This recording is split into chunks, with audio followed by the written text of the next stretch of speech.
ट्रेकिङको बाटो चाहिँ, तर म चाहिँ हाइक आइरहेको छु, bare hand bare foot without any back packing.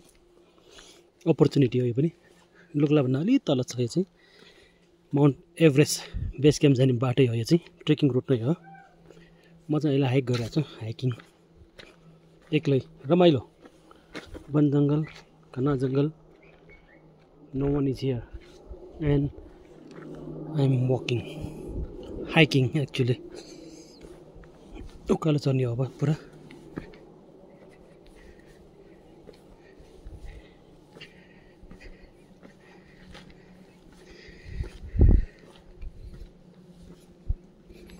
रमाइलो बाटो रहेछ यो। म चाहिँ अलिकति मात्रै हिँडेकोले चाहिँ यो थकाइसकाइ केही पनि लागेको छैन, तर यो ट्रेकिङ गरेर आएको चाहिँ यहाँ पुगेपछि चाहिँ यो झन्डै फाइनल पोइन्ट नै हो। एकदमै थाकेर पल्टियो जस्तो हुन्छ। आधी घन्टाको बाटो मात्र हो म तल आएको, फेरि फर्केको हो। आधी घन्टा तल मुनि पुगेर म फर्केको।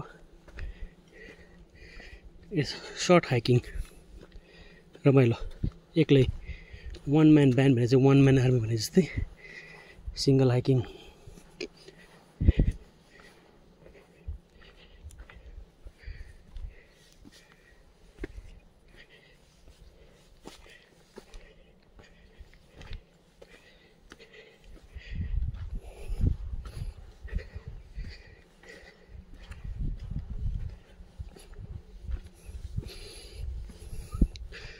भर्खर च्याखलाको भात खाएको थिएँ क्या मैले, त्यो चाहिँ पावर फुड रहेछ। पावर फुड खाएपछि त, पावर फुड भनेर पनि के छ, सुपर फुड भन्छ नि हामीले। सुपर फुड खाइसकेपछि युटिलाइज चाहिँ गर्नु पऱ्यो खाएर। त्यही कारणले गर्दाखेरि खाएर त्यसलाई एनर्जीमै चेन्ज गरौँ भनेर हिँडेको हो। आधी 1 घन्टा म तल गएर आइसकेँ। यो ठ्याक्क अपोजिटको बाटो हो, यो फर्किने बाटो हो। एभरेस्ट बेस क्याम्प चाहिँ यता तलबाट जान्छ। फाक्दिङ साक्दिङ नाम्चे साम्चे के हुँदै मा जानुपर्छ।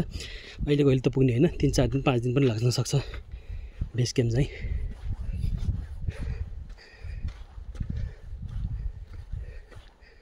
म चाहिँ 3 दिन हिँडेर यता ट्याङ बोचेसम्म चाहिँ पुगेँ। स्याङ बोचे चाहिँ होइन है, स्याङ बोचे भनेको चाहिँ एयरपोर्ट नै थियो पहिला, अहिले पनि छ तर अपरेसनमा त्यति छैन।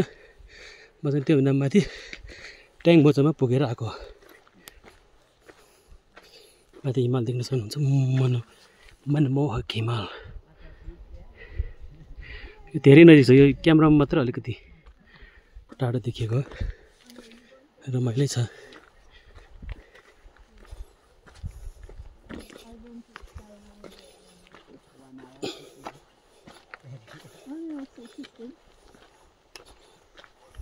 So how long to look for?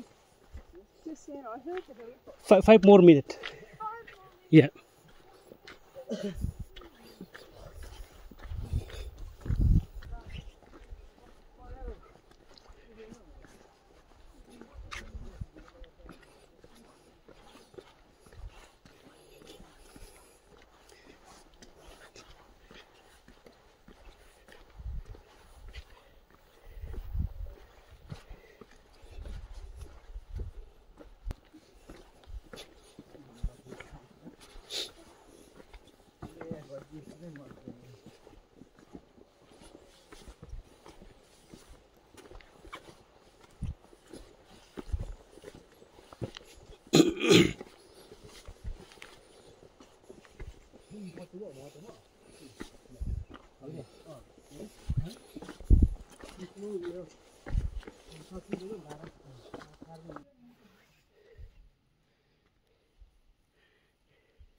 Lukla gate पुग्यो हामी अब।